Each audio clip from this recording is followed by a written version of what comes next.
السلام عليكم خوتي خواتاتي، كيف دايرين؟ لاباس عليكم؟ ان شاء الله يا ربي يلقاكم هاد الفيديو في احسن الاحوال ان شاء الله. مرحبا بكم في قصه جديده. كما تنقول لكم دائما، قصص للعبره وليست للفرجه. نتمنى انكم تستافدوا من الاخطاء وما تعاودوش تطيحوا في نفس الاخطاء. هذا هو الشعار ديالنا اللي كنقول لكم دائما. ما تنسوش انكم تضغطوا على زر الاشتراك الا كنتوا اول مره كتشاهدوا القناه او ديجا تفرجتوا في الفيديوهات ديالي وما درتوش الاشتراك. ما تنسوش انكم تشتركوا، وما تنساوش فضلا منكم وليس امرا انكم ديروا لي واحد اللايك وتعليق زوين بحالكم. وان شاء الله نبداو في القصه ديال اليوم. السلام عليكم، انا سميتي رجاء. زاديت وكبرت في العروبيه. بالحكم انا الاخت الكبيره ما قريت ما والو، ما دخلت لا للمدرسه ولا للجامع. خوتي الاخرين كلهم قراو تبارك الله، كلهم وصلوا الا انا ما قريتش. والديا كانوا داروا جهدهم انهم باش يقروني، ولكن اختكم ما بغاتش تقرا.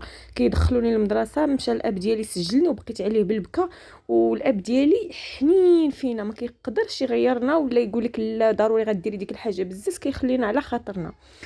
انا كنت ديك الساعه رافضه نهائيا انني نقرا، لان مولفه حدا ميمتي وحدا با، والمدرسه بعيده علينا، راه كنمشيو كيلومترات وكنت خايفه. مشيت النهار الاول اللي داني انه يسجلني صافي وبديت كنبكي. قلت لهم ديك المدرسه هي اللي ما نقراش فيها.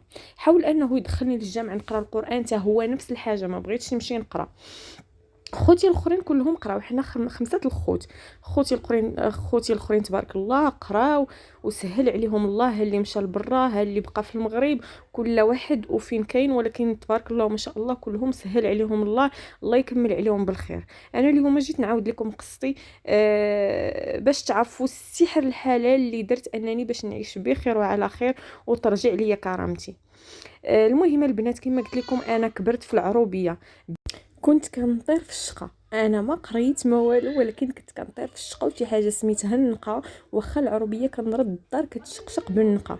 تدخلي ليها تقولي كاع ما كاينين في العروبيه ما شاء الله. الاب ديالنا كان داير السيمه هكا للدار. تقريبا حنا الوحيدين في ديك العروبيه اللي دايرين ديك السيمه للدار. وداير القبل داك سميتو الجير، ما دايرين لا قبص لا صباغه لا حتى حاجه، هادشي اللي دايرين. وتبارك الله ديك الدار دائما كنخليها كتشعل. المهم من ملي وصلت ل 16 عام تقريبا، 16 عام، وليت عاطيه للعين. الناس كيشوفوني تبارك الله حادقه وراكم عارفين الناس ديال العروبيه كيتزوجوا بكري، كيجيو فيا الخطاب. ولكن كنت كنرفض، تنقول باقي ما بغاش نتزوج، خليني باقي مع دارنا. المهم ما دخلش ليا ديك الفكره ديال الزوج، واخا راه البنات كانوا في السن ديالو كانوا تبارك الله يتزوجوا. في البلاد ديالنا حنايا في العروبيه ديالنا البنات كانوا كيتزوجوا تبارك الله على 14 عام 15 عام. هذا الشيء شحال هادي، حيت انا كنعاود لكم دابا راه عندي 52 عام دابا تبارك الله. كانوا البنات كيتزوجوا بكري، كيولدوا بكري. 20 عام راه والده الطاشمه ديال الدراري. المهم بقيت بحال هكاك، الحداقه والنقا وكل شيء. حتى كانت عندي 22 عام جا واحد السيد. جابوا لينا واحد الراجل من العائله، كان مصاحب معاهم كيمشي عندهم للدار. هذا الراجل اللي قلت لكم راجل كبير، كان كيمشي عندهم عند باه وخوته. وواحد النهار جالس معاه الاب ديالو، قال لي حنا راه كنقلبوا على المراه لولدي، ولكن باقي ما لقيناش شي بنت الناس هنا في بلادنا حنايا، راه ما كاينينش كاع البنات تزوجوا.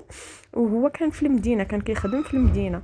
دابا ملي بغى يتزوج ما لقيناش بنت الناس في العروبيه هكا، وما كرهناش شي وحده بنت العروبيه باش غادي تبقى تعاوننا. راكم عارفين الشغل بالعروبيه، راه واحد النسبه قليله اللي كتمشي من المدينه وكتقوم بدوك الاشغال ديال العروبيه. واخا قلت لكم الاشغال راه اشغال شاقه، راه الحطاب، تسقي الماء. مازال دابا العروبيه تبارك الله راه ولاو مطورين، ولا عندهم الماء في الدار، ولا عندهم شحال من حاجه، الضوء، ولا الثلاجات، ولا ماشي بحال شحال هادي العروبيه كتلقايها ما فيها حتى حاجه من هاد الشيء. ما كاين لا ضوء لا ما لا حتى حاجه.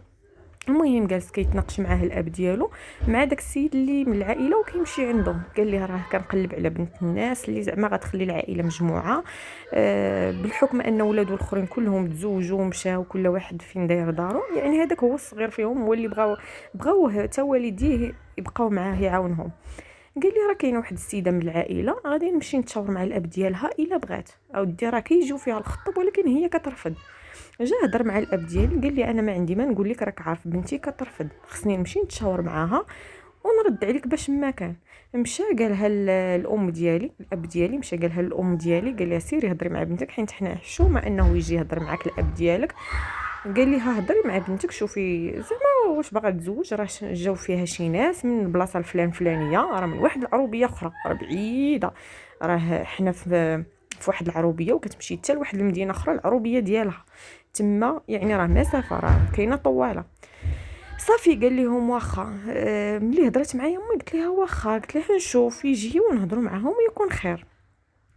صافي مشات امي فرحانه حيت اول مره تنقول كنفتح لهم داك الباب ديال الزواج. مشات الام ديالي هضرت مع الاب ديالي قالت لي شوف راه بنتك واقيلا موافقه، راه شنو قالت لي الاب ديالي اتصل بالسيد قال لي وقول دوك الناس يجيو زعما نتشاوفوا ويكون خير. المهم داز تقريبا 15 يوم، جاو دوك الناس ما خلاو ما جابوا الاب ديالو تبارك الله ما خلا ما تقدى حين ديجا زوج ولادو، يعني عارف اشنو اللي غيدير شنو اللي عليه اشنو اللي زعما غيديو في الصواب ديالهم وكل شيء، ما خلاو ما جابوا. وتا حنا كبرنا بهم، ما خلينا ما درنا لهم داكشي اللي في استطاعتنا كله وجدناه لهم. صافي بقي هضروا الوالدين مع بعضياتهم. انا جلست معايا امو وختو وهضروا معايا قالوا لي شنو كاين. ديك ختو مزوجه اللي جات معاهم كانت مزوجه بوليداتها، قالت لي راه انت بوحدك اللي غتبقاي مع امي وبا. ما كرهناش زعما شي بنت الناس اللي غادي تجمع الشمال وتبقى ديك الدار مجموعه. الوالدين ما بقاوش قادين يعيشوا بوحدهم، خص لي يبقى معاهم، وهذا الاخ قرر انه يبقى معاهم. صافي المهم بقينا كنهضروا لنا الصراحه دوك الناس دخلوا لي البالي، قلت لهم واخا يكون خير ان شاء الله باش ما كان راه الاب ديالي غيعلمكم. المهم جلسنا تجمعنا تغدينا في العشيه، بغاو نمشيو ما خليناهمش حيت جاو من بعيد. قلنا لهم ما غتمشيوش غتباتوا معنا، شديناهم باتوا معنا. الغد لي في الصباح فطروا هما يشدوا الطريق. المهم داز تقريبا 3 ايام، صيفطوا عاوتاني داك الراجل قالوا ليه سول لينا الاب ديالها شنو زعما كان الرد، واش باغين ولا ما باغينش باش نبداو في الاجراءات ديال العرس. صافي ملي سولوني قلت لهم موافقه. ناض الاب ديالي فرحان، ما نعاودش لكم الفرحه ديالو كي دايره فرحه لا توصف. ناض الاب ديالي قال داك السيد صافي راه وافقت بنتي. الاخر قال لهم صافي. جاو عاوتاني داروا الخطبه الكبيره، جابوا الذبيحه، جابوا لي الحوايج، جابوا ما خلاو ما جابوا. راكم عارفين داكشي ديال المناسبات، كاين اللي تيكبر بالعروسه وكاين غير اللي كيبغي ديال فابور وصافي عروسه فابور. المهم جاو كبروا بيا ما خلاو ما جابوا لي. الصراحه انا في الاخر كنكتشف بلي راه الشيخ هو اللي تقدى ليا كلشي، اما العريس ما كان داير كاع يديه في جيبو. المهم خلاو ما جابوا، اتفقنا على العرس، درنا عرس كبير وجبنا الفرقه ديال الموسيقيين اللي كاينه في ديك المنطقه ديالنا. المهم داز داكشي كله على ما يرام، كلشي داز مزيان. فاش بغينا نمشيو عند دار العريس قال لنا باه ما تفكروا زعما ما تقولوش راه شحال غنجيبوا ولا شحال ما غنجيبوش، ديال الناس جيبوا كاع الناس ديالكم، مرحبا بكم والف مرحبا، راكم جيتوا للدار الكبيره، جيتوا للزاويه وهذا. المهم تقريبا فاش رحت عروسه راه تبارك الله عرفتوا شحال ديال الناس مشاو معايا، راه ما نعاودش لكم راه شي 80 واحد مشى معايا. صافي مشينا داز كلشي بخير وعلى خير. وصلت لدار راجلي الحمد لله، دازت الامور مزيانه كلشي هو هداك. اتفقت مع الكوزا ما كاين لا خصامات لا والو، حطيت عليها الراس وحطيت عليا الراس، ماشي ديك زعما ديك الدخله ديال العروسه خايبه والعجوزه سامه، ما كاينش داك الشيء الحمد لله، حطينا الراس على بعضياتنا. المهم البنات دازت مده، توفى شيخي تقريبا شي 6 شهور من مورا العرس ديالنا، توفى شيخي الله يرحمه ويليه برحمه الله. ايوا هنا فين غادي نكتشف الراجل شخصيته كيفاش دايره وزعما اش غنقول لكم، راه لا اله الا الله محمد رسول الله. عرفتوا راه وليت عايشه في حياه اخرى. داك الراجل ما بقاش كيجي للدار، بحال كان باه الله يرحمه هو اللي كان مزيرو، هو اللي كان كيبزز عليه انه يحضر في الوقت ويكون في داره ويتقدى داكشي اللي خاصو. واخا الدقه الصحيحه راه شيخي اللي كان هازها، ولكن انا كان كيبان ليا راه الراجل زعما راه في المستوى راجل وقاد. ولكن من مورا الاب ديالو واقيلا الفلوس كانوا مدصرين حيت عندهم الفلوس، ما عرفتش. المهم هما كانوا زايدين علينا حنا كما قلت لكم في العروبيه، ولكن حنا كنا دراوش على قد الحال. المهم اش غنقول لكم، ولاو المعاناه ديالي هنا كنت حامله بولدي الاول. عقوزتي كتصبرني، دابا يتبدل دابا يتغير، غير صبري يا بنتي. والصراحه انا كنت صبر لواحد الدرجه ما نعاودش لكم. يجي يضربني، يجي يعايرني، يجي ما كنهضر ما والو، كنبقى نبكي وكنهز يد ديال السما، يا ربي تجعل لي مخرجا، يا ربي تهدي هذا الراجل، يا ربي راني عييت. عرفتوا هادشي البنات دام 20 سنه ديال المعاناه. تا ولدت ولادي بربعه تنقول والده حيت والده الاول وصابره، اللهم نولد وليداتي ونبقى صابره عليهم. كاينه واحد الدار حدانا هكا ديالهم نيت كيجيب ليها صحابو كيبقاو قصارين الليل كامل. كيفسد عليا وبزاف د الحوايج خلاني بالجوع. الا ما جابوش ليا الويسي ما ناكلش، الا ما جايبينش ليا، الا العجوزه حتى هي كتمشي عند ولادها كتعاود لهم المعاناه ديالي بلي راه الراجل كيسمح ليا كيمشي بالشهوره. الا ما جابوش ليا ما ناكلش، ما عندي ما ناكل. بعض المرات كنبقى الله كريم، الحمد لله الارزاق بيد الله، الغد ليه كيتكب عليا الخير من كل جهه. الصراحه الويسي عمري نسى ليهم خيرهم، وقفوا معايا وقفات الرجال. لقيتهم في المحنه ديالي دائما كيجيبوا مثلا نهار السوق، حنا كنا كنتقداو الثلاث، كيجيبوا لي التقديه ما كيخليونيش بلاش. هما في المدينه وكيصيفطوا مع عجوزتي كلشي كتجيبوا ليا. ولكن بعد المره ثاني كنبقى محنسه، راكم عارفين حيت ما ساكنينش معايا، ما عارفينيش اشنو اللي كيخصني اللي ما كيخصنيش. والحمد لله بعد المرات كيجي الخير كيجي في مره. ولكن انا مرة ديال الزمان، انا هادشي تعلمته في دارنا كما قلت لكم، حنا على قد الحال. والام ديالي كانت ديما كتشيط، ديما كتخلي مثلا عندها هاد الحاجه كثيره كتشيط منها وتخبيها النهار اللي تتكون القضيه ناشفه ما عندنا حتى حاجه. المهم مقاتله مع الزمان، والراجل مره يجي مره ما يجيش، مره يمشي بالشهرين ومره ب3 شهور. النهار اللي كيحصلوا خيانه زوجيه كيشدوه الجندارم وكيقدموه للمحكمه، حيت كيجي هو العروبيه ما كيبقاش في المدينه، كيديوه. المهم كيتقدم في هذا، كنمشي نتنازل ليه وكيخرج. تنازلت ليه اكثر من 6 المرات ولا ما عرفت شحال وانا كنتنازل. ما عرفت هذا القانون واش باقي ولا لا. كنت ديك الساعه كيتشد كتقول لي العكوزه راه تشد، كنمشي وعكوزتي الصراحه عرفتي راه دابا تصوتني وتضربني وما عرفت شنو دير ليا وما ننساش ليها خيرها، لان عمرها فاتني. ديما واقفه معايا، ديما كتشوف شي حاجه خاصه ولادي خصهم يتكساو خصهم، وكتمشي عند ولادها الاخرين يعني بحال كتجبرهم انهم يكسيوهم. مثلا داكشي التقديه وداكشي د الماكله هما كيعطيوني داكشي لخاطرهم، فهمتوا؟ اما الحوايج وداكشي بحال هي ما كنعرفش انا اشنو كتقول لهم، حيت حتى كتجيب ليا مهم تقديه شي واحد عطاها شي حاجه مثلا ولادها دور معاها هي كتمشي تصرف علينا داكشي. لدرجه ولادها كانوا كيخصموا عليها. تنقول لها زعما راه حنا دايرين جهدنا مع ولاد خونا، ولكن انت داكشي اللي كنعطيوك صرفي به، شري به حوايجك، ما تبقايش بلاش. مثلا كتبغي تشد ترونسبور كتفضل انها مسكينه تمشي على رجليها باش تشيد داكشي تجيب لنا به السكر ولا اتاي. راكم عارفين كنا كنضربوا على غير على الحوايج اللي هما ضروريين واساسيين في الدار. والسلاح ديالي يا البنات هو الدعاء وقيام الليل. ديما كنصلي، وتخيلوا معايا واخا ما نكونش ما نوضش نصلي، كنخرج هكا لحدا الباب وكنهز يدي للسما، يا ربي ترد بهذا الراجل، يا ربي ما بغاش نشتت عشي، يا ربي ما بغاش نشتت ولادي، ما بغاش نديهم من دار باهم كيما كان الحال. راه دار باهم متعلقين جداتهم راه تيقولوا لها غير امي، ما يقدروش يتفارقوا معاها. كنقولها لهم غير بالضحك، تنقول لهم نمشيو لعند جدكم وجداتكم، تيقولوا لينا لا، الا بغيتي تمشي انت سيري بوحدك، حيت متعلقين بجداتهم بزاف ما يقدروش يتفارقوا معايا. انا كنت كنولد وهي كانت كتربي وحنينه فيهم. راه كما تيقولوا تيبداو عادوا القصص على العجوزات خايبين. انا بالعكس عجوزتي كانت من اطيب خلق الله. كتطلع عليها القرضه بعد المرات كتدور فيا تتقول لي زيري الراجل انت طالقه عليه اللعب، كتخليه بغى يجي ما بغاش يجي، وملي كيجي راه كتنوض. البنات راه قسما بالله الا شحال من مره هزات العصا وجالسه كتضرب فيه. هو في داك السن بعد المرات كيجي سكران وكتضربو، تيجي ساحي كتضربو. هذه العجوزه وولدها تبارك الله راه كبار منها، وطويل عليها وعامر تبارك الله، راه صحيح اش غنقول لكم، راه راجل كامل نيت، ومع ذلك كتعطيه ما كتعقلش عليه. المهم البنات بقيت مستمره بحال هكاك، وها اللي كيتشفى فيا كما قلت لكم. انا الويسي الله يعمرها دار، ولكن عيالاتهم وحده بالخصوص وحده راه تشفت فيا كما بغات.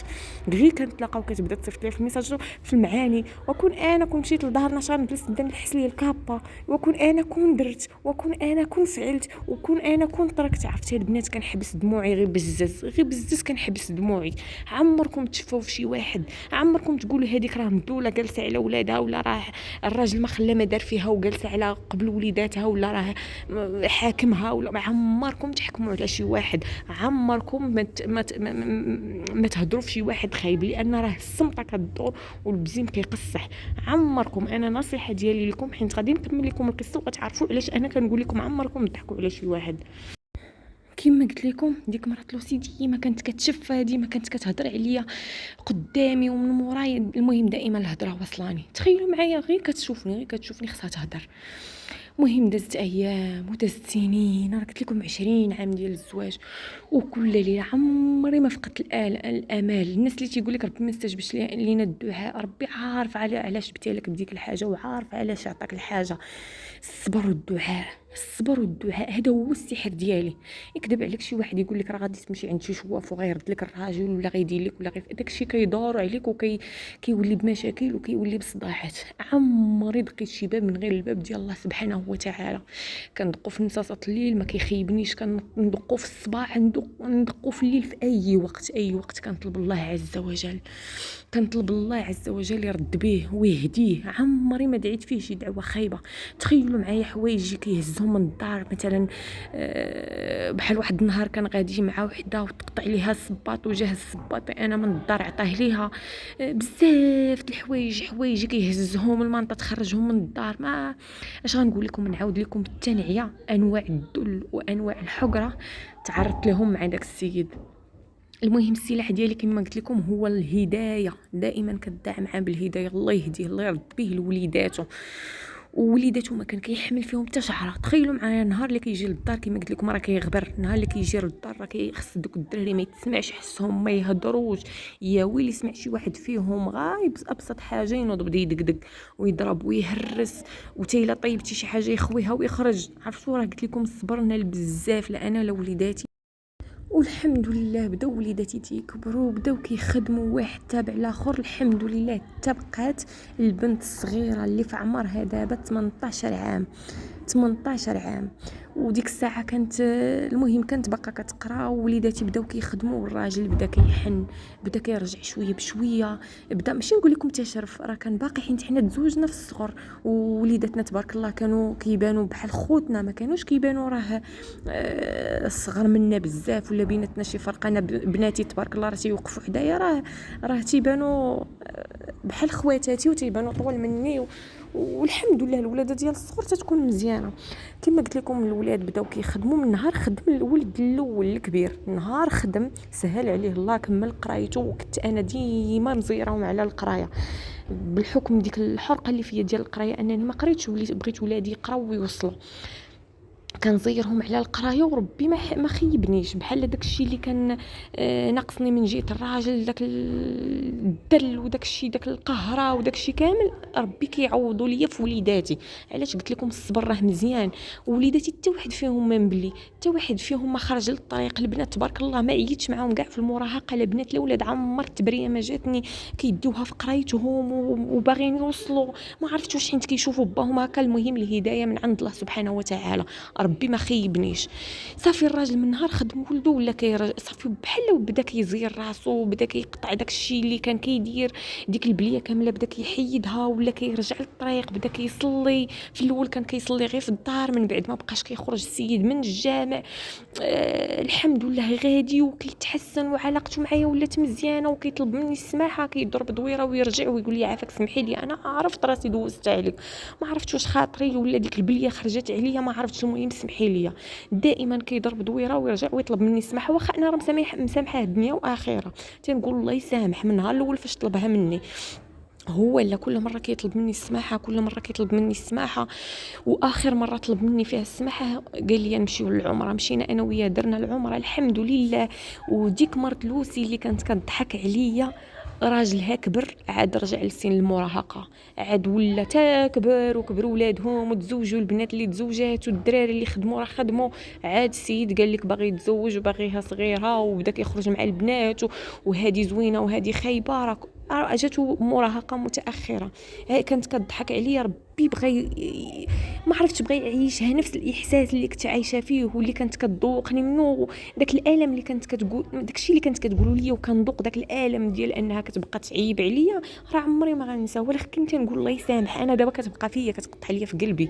تنقول انا مازال ديك الساعه صغيره وتحملت، هي راه كبيره ما غاديش تقدر تحمل. الله يستر، فيها الطونسيون فيها السكر، يقدر يجيها الشلل شي نهار، يقدر.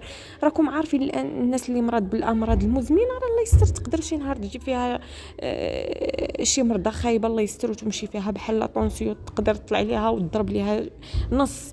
الله يحفظه صافي. ما نعاودش لكم دوز عليها العذاب الاليم كيخليها في الدار ما يتقداش ليها. نفس الحوايج اللي كانوا وقعوا ليا وقعوا ليها، غير هي تكبرت وكبروا وليدها ووليداتها وكبر راجلها. كتبغي تمشي عند وليداتها ما كيخليهاش، تيقول لها ما تمشيش ما تخرجيش. شرفات عاد ولا كيشدها تيقول لها ما تخرجي ما تخرجي، والدق باقي دابا كتاكل العصا. داكشي علاش قلت لكم عمركم تشفاو وعمركم تضحكوا في شي واحد. وانا الحمد لله الحمد لله والشكر لله كنحمد الله بالليل وبالنهار. راجلي ولا كيدير لي بحال الماء القليل، ولا داير لي قيمه قدام عائلته. يا ولد شي واحد يقول فيا شي حاجه ماشي هي هذيك، يا ولد شي واحد غير يمعني عليا، يا ولد شي واحد ما نعاودش لكم. الام ديالو باقا مسكينه راه كميميشه وباقا مهليه فيها وندوش ليها ونعاوم. ما عمري ما نسيت داكشي اللي درت معايا، ديك الوقفه ديالها عمري ما غنساها. ملي كيلقاني مثلا مهر ليا فمو كيجي يبوس ليا راسي تيقول لي شكرا لك بزاف، تنقول لي انا ماشي بنت الحرام، انا ما غنساش داكشي اللي درت ليا امك. امك كانت هزاني انا وولادي، امك وقفت معايا وقفت الرجال، وعمرها مشات تشكات لشي واحد تقول لي لا راه هزا ليه ولادو ولا راه هزا مراته ولا لا، تتقول لهم هذوك ولادي ومكافحه ومقاتله معايا. وانا تقريبا دابا نطلب من ربي يعطيني صحتي ولو نرد لها غير القليل من داكشي اللي دارت معايا. مسكينه طارحه الفراش. والمهم راكم عارفين الواحد ملي تيكبر وتيشرب كيبغي الخاطر كيبغي فيما خرجت كنخرجها معايا، حيت انا ما نسيتش داكشي اللي دارت معايا. غير النصيحه اللي غنقول لكم الاخوات، عمركم تضحكوا في شي واحد، عمركم تشفاو في شي واحد، لان راه الدنيا دواره ونفس الالام اللي كتذوق واحد غادي تذوق منه حتى نتايا. عمرك تحقر شي واحد، عمرك تقول هذاك راه فلان ولا هذيك راه فلانه. عمركم دائما الواحد شفتوه في شي حاجه ما عجبكم، شفتوه في شي موقف، شفتوه طلبوا ليه الهدايه، طلبوا ليه تبتيسير الامور، طلبوا ربي يسر ليه اموره. وعمركم ما تضحكوا. انا هذا الشيء اللي جايه نعاودوا لكم اليوم. انا الحمد لله دابا عايشه بخير وعلى خير، وليداتي خدامين مزوجين والدين، حامده سيدي ربي وشكره. وباقا انا واخا قلت لكم جاده وكبيره، انا باقا شاده في راسي. وراجلي حتى هو تبارك الله ولا كيدير سبور وحيد عليه داكشي كامل دلب ليا الحمد لله. وملي كنشوف مرات لوسي كيتسحب ليها انا دابا كنتشفى فيها، وانا اقسم بربي العظيم الا كنتشفى فيها تنقول يا ربي تهديه، يا ربي ترد بيه، يا ربي تهديه، حيت راه العمر كيدوز. تخيلوا يموت على ديك الحاله. انا والله ما بغيتها ليه لا هي ولا هو. دائما كنطلب لهم الهدايه كما كنت كنطلبها لراجلي، كنطلب ليه الهدايه حتى هو ويرجع لدارو ويرجع مع مراته ويكونوا مزيانين. يا ربي تسهل على اي واحد، يا ربي كل واحد داكشي اللي بغاه تفرحوا به يا سيدي يا ربي. ما تيأسوش ما تيأسوش. دائما بقاو باغيين شي حاجه، بقاو بالالحاح وطلبوا الله عز وجل. وما تفوتكمش صلاه الفجر وما يفوتكمش قيام الليل، هادو هما السحر الحلال اللي ما غاديش تحسب عليه يوم القيامه. والله العظيم والله العظيم الا انا كنعاود لكم هاد القصه وانا فرحانه من داك الشيء اللي وقع ليا، حيت كنقول الحمد لله الحمد لله الحمد لله. ولو دوزت المعاناه ولكن ربي والله تجازاني. والله الا على داك الصبر راه قلت لكم ما كنتش كندوي، وعمري مشيت عاودت لشي واحد قلت ليه راه راجلي داير ولا فعل، حيت كلشي كان كيشوف وكلشي كان عارف. ولكن الناس اللي تشفاو ليا اللي هما كما قلت لكم الاقرباء ديالي راهم كيخلصوا. ولكن انا ما بغيتهاش لهم، ما نكذبش عليكم، ما بغيتهمش يخلصوا. والله ما بغيتها لهم، انا مسامحاهم دنيا واخره. واي واحد قال فيا شي حاجه خايبه والله انني مسامحاه دنيا واخره. هذه القصه جيت نعاودها لكم غير باش عمركم ما تيأسوا من رحمه الله. رحمه الله واسعه، رحمه الله ماشي غنقول لكم. عرفتوا راه كنعاود هذه القصه للسيده باش توصلها لكم وانا فرحانه، حين داكشي اللي داز عليا الحمد لله ربي عوضني العقوبه لاي وحده خاطرها مخسره او لا عندها مشاكل مع دارها او لا عندها مشاكل مع العجوزه او لا عندها مشاكل مع الشيخ او لا راه حتى واحد ما عاش هاني. غير الحمد لله كتقولي اللهم تجيك الدقه في الاول وربي كيعوضك من بعد وما تجيكش في الاخر. هنا البنات انتهت القصه ديالنا. نتمنى انها تكون عبره لكم. ودائما كما قالت السيده في القصه ديالها انكم تصبروا، الصبر مفتاح الفرج، الصبر ان الله مع الصابرين. عمركم تفقدوا الامل. صليوا الفجر ديالكم وقيام الليل وطلبوا ربي في اي وحله وحلته. الله يسهل الامر كل وحده، واللي بغات شي حاجه يا ربي تعطيها لها وتيسر الامور لكل واحد. يا ربي الله يفرجها على الجميع، كل وحده داكشي اللي تمنات الله يعطيه لها في حياتها. يلا نخليكم الى فيديو جديد ولا قصه جديده ان شاء الله. نتمنى انكم تبارطاجيو القصه مع الاحباب والاصدقاء باش تعم الفائده. الى قصه جديده ان شاء الله.